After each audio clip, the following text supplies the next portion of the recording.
Now here's the second law that changed my life forever in network marketing. I learned the law of sowing and reaping.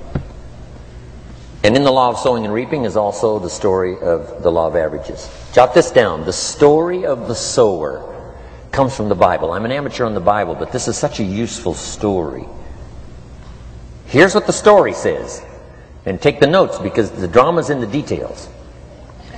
The sower was ambitious. Evidently he was ambitious. When you read the whole story, you'll conclude, yes, this was an ambitious sower. Here was number two. He had excellent seed. The sower who sowed the seed had excellent seed. And the excellent seed can be an excellent opportunity, an excellent product, an excellent story. So we've got an ambitious sower with excellent seed. But now here's the rest of the details of the story. For your information, for the drama of your life, so you can understand things better. Learning some of this is how I got rich by age 31. Okay. Number one, it says the sower goes out to sow the seed, but the first part of the seed falls by the wayside and the birds get it.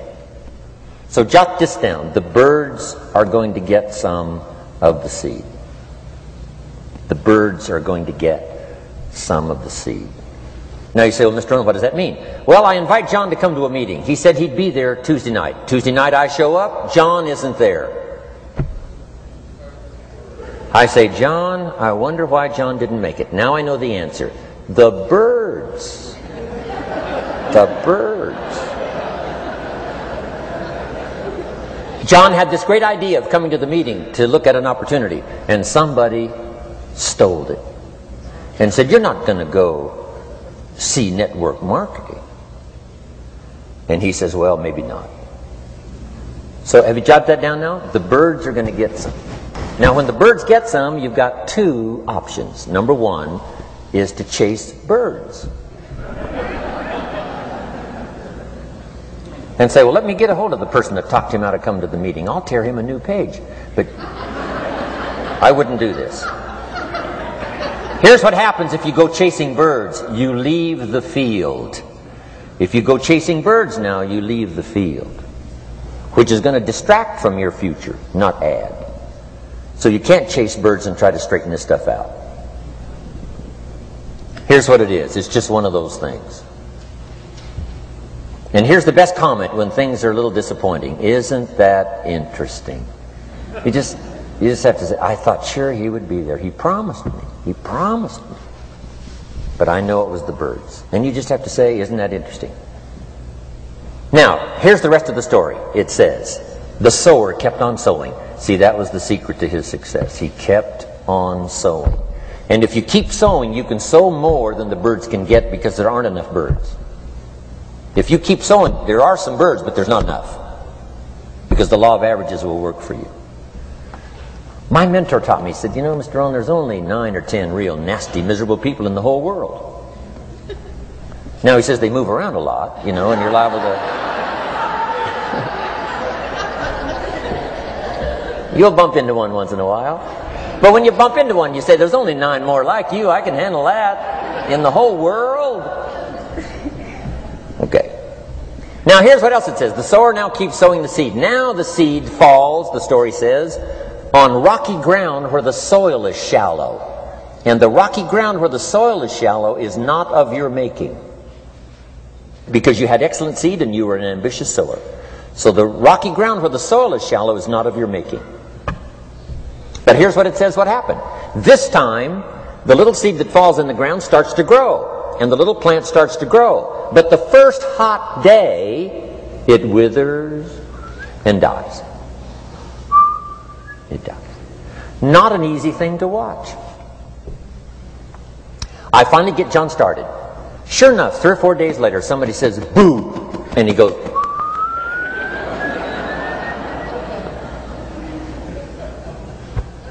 He's gone.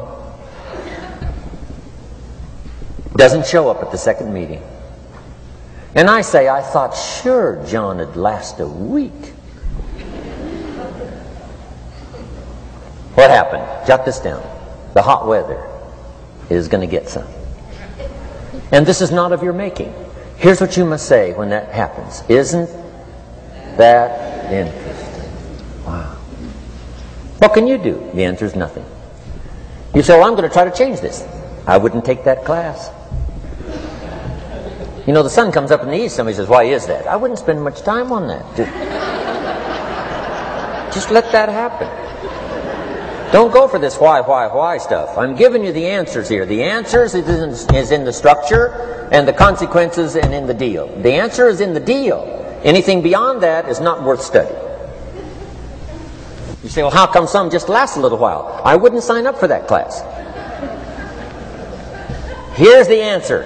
Some don't stay. You just have to jot that down. And when some leaves, you say, that's one of those that don't stay. Now you know what category to put them in. And you can't solve this now. You can't. It's like rearranging the seasons. You can't fool with that. All you can do is cooperate with the way things are set up. I didn't set it up.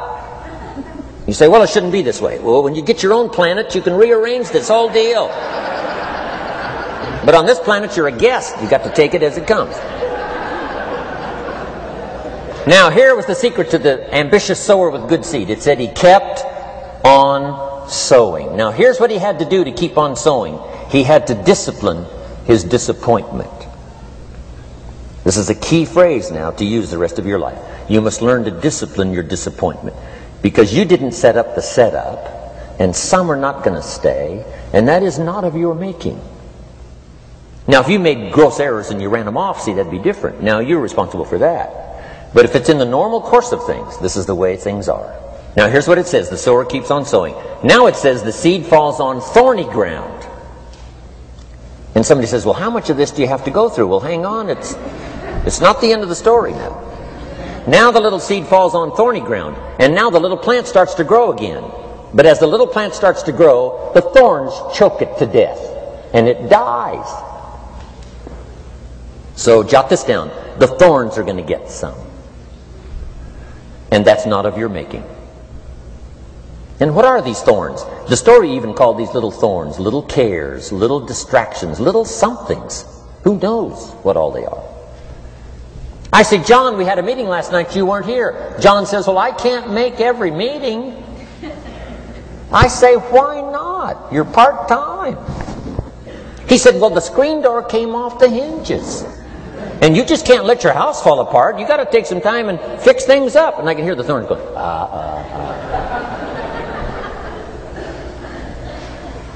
He says some extra trash had piled up in the garage. You can't let mountains of trash take over. You got to keep your trash hauled out.